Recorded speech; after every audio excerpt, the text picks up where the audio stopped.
मिसिं हारिसानि थाखाय गोजोनथाव खौरां आलिआइ लिगां हादोरसायारि बन्द फोसावबाय। मिसिं हारिसानि थाखाय मोनसे गोजोनथाव खौरां बे समाव आलिआइ लिगाङाव हादोरसायारि बन्द फोसावबाय। नाव बैसायाव बिसायख'थि मेलाव फोसावबाय गिबि मन्त्रि हिमन्त बिश्व शर्माया। मिसिंफोरनि गोलाव साननि दाबि सुफुंना होबाय गिबि मन्त्रिया। मिसिं हारिसानि थाखाय गोजोनथाव खौरां आलिआइ लिगाङाव हादोरसायारि बन्द फोसावबाय गिबि मन्त्रिया। बन्द फोसावना होबाय गिबि मन्त्रि डक्टर हिमन्त बिश्व शर्माया। नाव बैसायाव बिसायख'थि मेलाव फोसावबाय बे खोथाखौ। मिसिंफोरनि गोलाव साननि दाबिखौ सुफुंना होबाय गिबि मन्त्रिया। आलिआइ लिगाङाव बन्द फोसावना होदों गिबि मन्त्रि हिमन्त बिश्व शर्माया।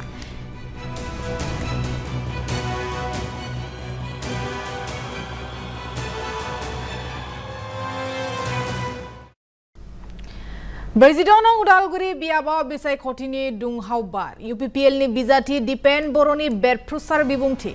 BPFनि बिजाथि रिहन दैमारिनि हेंथायै अजद।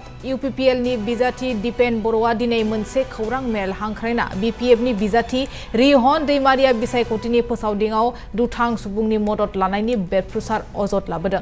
रिहन दैमारिया दुथां सुबुंनि मदद लानानै UPPLनि मददगिरिफोरखौ सिगि सग' खालामदों। सिगि सग' खालामनायजों लोगोसे गारि सिफायना गाग्लोबदों BPFनि गुन्डा गोहोआ होनना अजद बपफन बर'नि। लोगोसे बेफोरबादि आयेननि बारगा खामानि मावनायखौ DGP इलेक्शन कमिशनारनो अजद होदों होनना फोरमायदों। फैबाय थानाय सानफोराव जाहाथे फिन आरोबाव हिंसायारि जाथायफोरा जाया बेखौ नोजोर होनो खावलायो बपफन बर'आ।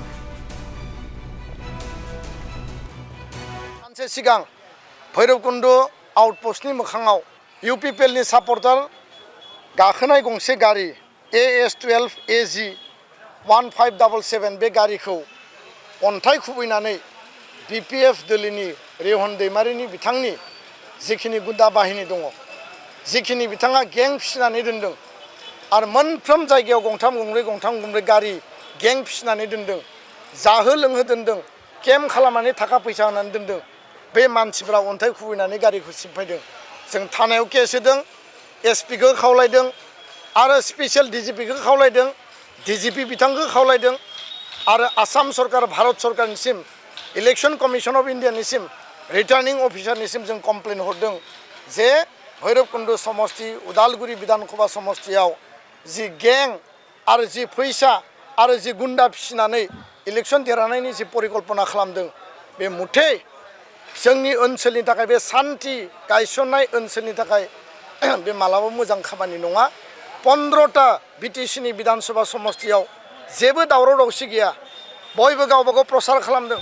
126टा आसामनि विधानसभा समस्तियाव जेबो दावराव दावसि गैया, किन्तु एकमात्र उदालगुरि विधानसभा समस्तियाव रिहन दैमारि बिथांनि गुन्डा बाहिनी बे गेंआ थाखा फैसा जाहो लोंहो रायजो राजानियाव फैसा थाखा गारहैदों, रायजो राजानि अरुनदयखौ दानना होदों, दा बुंहैदों आरो अरुनदय होगोन 2 लाख थाखाखौ बिथांमोना रावनोबो होआबासिनो गावसोर लाबाय।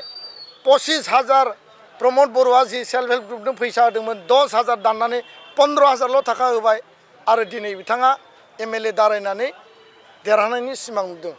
गासिबो क्षमताया दिनै रिहन दैमारि बिथांनि आखायावनो। 20 बोसोर MLA, 10 बोसोर